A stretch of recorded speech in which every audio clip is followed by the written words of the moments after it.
I am excited to talk to you about your work. I, of course, have a little bit more background into your work, but for our audience here, can you tell me a little bit about like where you studied and what your primary focus in your artwork is right now? Yeah. So as I said, I've lived here in Mexico City my whole life, and so I studied here at La Esmeralda. It's called. It's the National School for Painting, Sculpture, and what stamping, right? I don't know. And so yeah, it's a government school, but it's a really good school, and it's kind of a small school, which is something that I really liked when I was there. Yeah, classes are not that big, so you really get like a sense of like community, but also like one-on-ones with like your teachers. Like you're not competing for attention of anyone, and it's a very like active artistic community. So there's a lot of shows happening all the time. Teachers, most of the teachers are artists, so they also have like shows going on, or like friends of them are having shows. So you're constantly going to openings and to museums, and it's like you really get to understand how alive the art scene here in the city is while you're there. And so, yeah, I went there for years. And while I was there, I focused mainly on performance and video work Okay. till like towards the end of my studies. And then afterwards, I was really working on that space, on the video space. But then, as we said, like the pandemic hit, and just before that, like I was thinking about it the other day, and just like in preparation, it seems like like as if I knew that something was gonna change.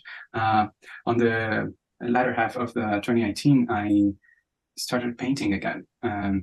And so I went, I didn't even have like painting materials back then. So I remember going and buying some like brushes and paint for my birthday on December of 2019. And so I started painting again, which was perfect because then when all the, Chaos of world. yeah, yeah, when we had to stay in our houses, like I was very happy to do so and just have time for myself and to paint and to really work on the craft of painting. And so, yeah, now my work is mainly focused on photography and painting. I'm very interested in self-photography or doing self-portraits. I think it's a very useful tool, and I think it reveals a lot about oneself, but also about the one that is watching the work in the end. And yeah, I just had to get over the hump of feeling like it's very self-indulgent or like very narcissistic to do so, which I mean, I think there's something to that, but like it's not all there is. There's something more under that. Well, we live in Uh, a culture of self-portraits, don't we? I mean, Instagram and selfies and things like that. So I think what's interesting about self-portraits within artwork now in the modern context is really that there's a level of awareness and attention and technical ability that goes into a fine art portrait in comparison to an Instagram or something. Not all. I mean, obviously, there's some people who are really gifted in the art of Instagramming. yeah, no, yeah, definitely. But I also think, yeah, that's Instagram and social media in general has really um, like made taking pictures of yourself not feel as foreign as it used to be. And so I think that's also that something that helps. Like everyone can relate to the idea of taking a picture of yourself and then thinking like, I like, should I take another one, or do I look good enough or not? Like actually thinking about the picture as more like as a representation of who you're going to be online.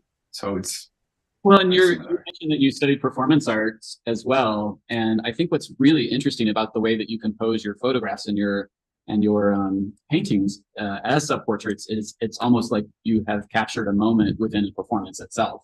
So they have this like cinematographic, very not structured in a like controlled way, but like a narrative in which it draws you into the work. Yeah. And my favorite thing is that there's this, and I believe in, at least in the work that I've seen, there's this sort of element of queer horror and vulnerability that comes from the horror, and then this sort of even like a little bit of a sense of humor to the horror because it's not grotesque. It's well, you tell me what is the? I mean, how do you see the this ideal of horror within your own work, and you know, what is the context of the imagery that you're creating of yourself? Because you have these images of your body splitting open, your skin crumpling, you know, like there's all these different sort of visual metaphors you're working with. Yeah. So, well, I'll start by saying like I too think the background in performance has really influenced the way that I work now. I always want when I'm creating an image, I always think to myself like, so what's going to be happening? Like something has to be happening on the image, like something is ongoing, and this is just like a second of that. And so I always want to capture myself like in the middle of an action, which is I think that comes from the performance background, because what happened was I was doing these performances and then we were asked to film them or register them. And then I became more interested on the video of the performance than the actual performance itself, and the possibilities that come with filming something, because you can then give like a very specific point of view about an action. Oh, and you're creating your audience, you're creating the perspective of your audience, you're controlling. Yeah, yeah, you can control exactly what they are seeing, which yeah, it's something that captured me. So yeah, I see that. And then I also think that my transition into painting came from a place that I felt like I needed to do some healing, I think. And so painting was a way to do that, because I felt it was this very like slow and soft process of building myself, an image of myself. And so what came with that is that a lot of what I was interested in painting was things that I've struggled with and things that are hurting me or hurt me in the past. And so that's where there's like an element of like body horror that comes with with my work. I'm aware of it, and I think it's just from the need to represent the pain that I felt, or things that scare me, or things that I want to heal. And so by painting them, I kind of do that. I think that I'm slowly just exploring my own past, and I'm not realizing I'm also exploring my future by shedding light towards like the dark corners of myself. And so yeah, sometimes what I find there is kind of scary in the beginning, but I think that what I achieve with my work is a sense of peace, or like maybe being making amends with the past or the future. And so I think that the images are also kind of soft and like delicate at the same time that they can be kind of shocking in the beginning, right?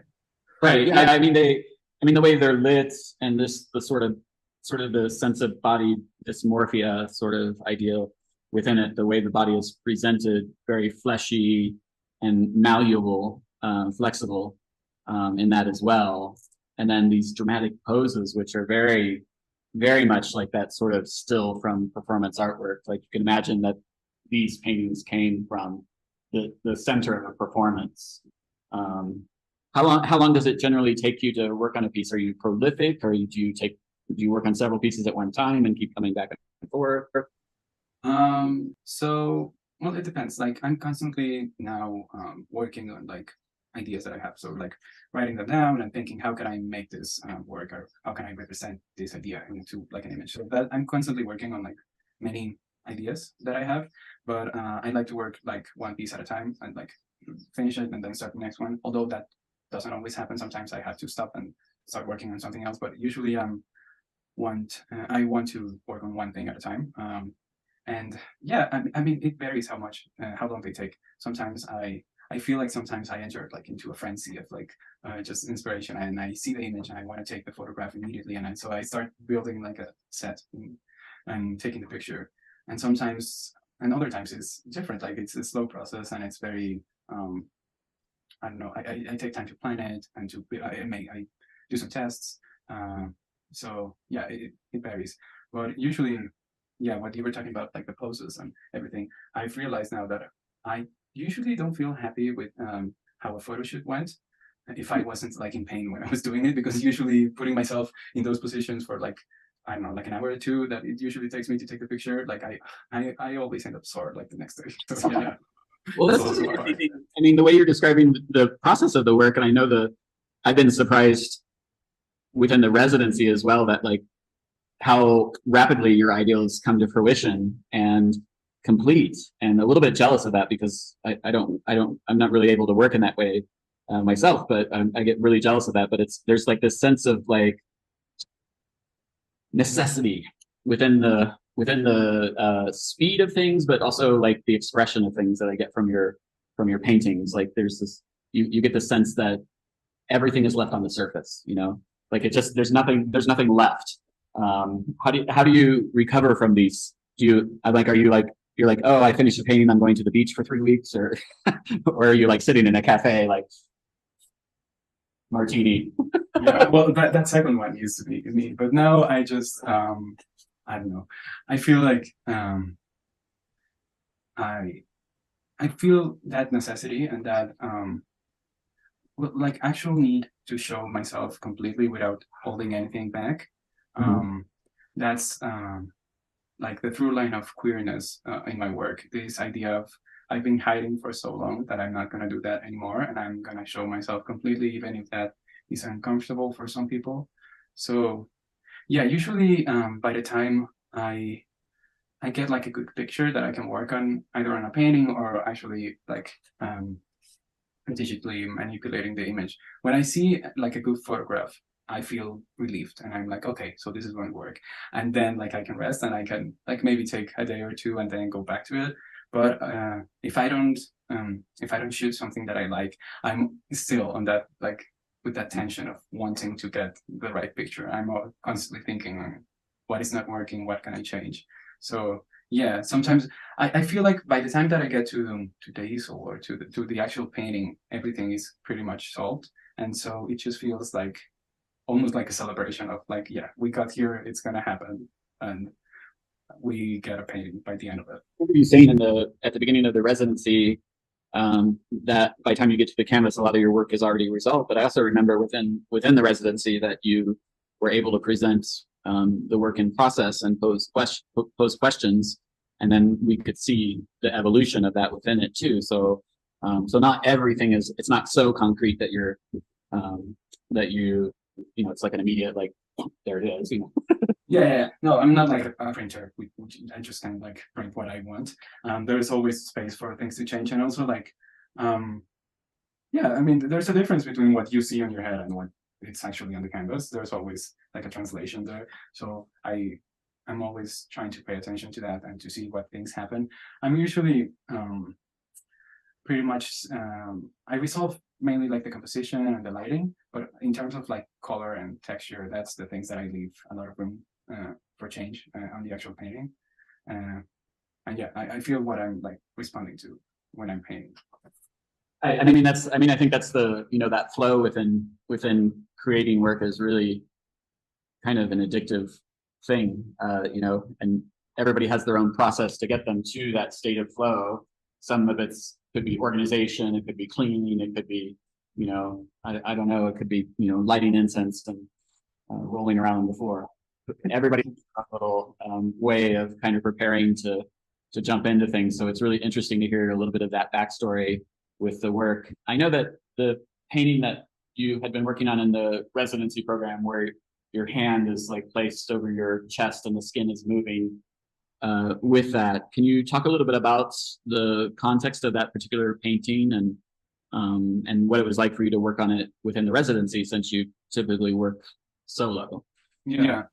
Yeah. So that painting was one of those that I that just came to me pretty clearly. So for a bit of context, like for the residency, I made, when we started, I made this plan that I had all these ideas that I wanted to paint, and I was in the middle of, yeah, like I've made 2 paintings at that point, and I wanted to start the next one, but then I got this idea or this image. I was actually I watched this film, and then afterwards I was walking back home and I just saw it. Like I just saw this idea of like, I was thinking about where do you carry your deepest fears in your body? Like where is it actually? And for me, I mean, it felt pretty obvious, like on the chest. And how does that feel? And it felt like this sinking feeling or like this tangling of feelings that I carry on my chest. And so I just saw the image. And so I pretty quickly, like the next day, I took some pictures and I started working on it. And so working on it on the residency was very interesting because as you said, like I usually work by myself and no one really sees the paintings while they're in process. I only have like my best friend. He sees everything that I do. He's the only one that actually sees them. But so opening up that space during the residency has been very honestly, I've enjoyed it a lot because it made me realize how much I sometimes worry about things that are happening on the painting, and then I present them to the group, and they see so much more than the little things that I don't like about the painting. And so I've realized now that it's not as big as I think. Usually, the things that I don't like are not as big as I think they are. And also, for me, the most gratifying or enriching part of the process has been seeing the other artists and how they work. I mean, in seeing them, I've allowed myself to be more flexible with the way that I paint and be take more risks and go bigger. Like I just I don't know. I feel like one of the things that I can change about my practice is that I usually want to start a painting feeling that I can do it, like not really challenge myself. I usually start by doing something that I know I can do, and that's something that I've changed during the residency. Like I've started paintings that I'm unsure of, and I really like the place that I'm in right now. Like I feel like I'm amazed at how quickly that's happened, how quickly I am now allowing myself to go to unknown places and do new things and try different things. Yeah. Well, you talked about this sort of isolation before, and I remember when I talked to you about joining the residency, you didn't have like an extensive exhibition list, and I looked at your paintings and I thought, why is this person not exhibiting more? And it was a conscious decision on your choice. What changed that for you now? Why are you, because with the residency, you had made the choice that you wanted to start showing your work, you wanted to start connecting. Yeah, well, yeah, the reason there's no like big list of shows before is because no one really sees, I haven't really showed the work to anyone. And that came from, I mean, a place of insecurity on the work, but also like, after my time at school, I was really trying to get into like the art world, whatever that is, and it didn't really happen the way that I wanted it to happen. So I just changed courses and I started working on different things. One of the things that I did was work in filmmaking and like doing set dressing, which is something that I really loved, and I think also influences the way that I work now, because I literally build small sets for my pictures now.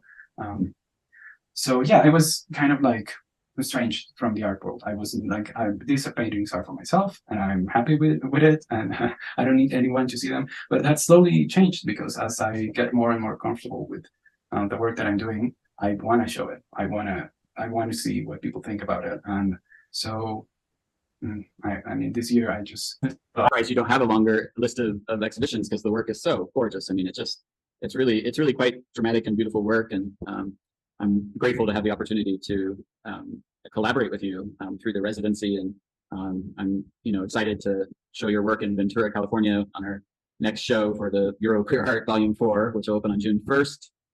So it's exciting to show that, and I know that you're going to have a very, very successful exhibition career too, and I'm sure people are going to be clamoring to get at your artwork. So I appreciate you taking the time to talk with us briefly about your work and what's happening. And so Volume 4, it's coming soon, June 1st. Oh my God.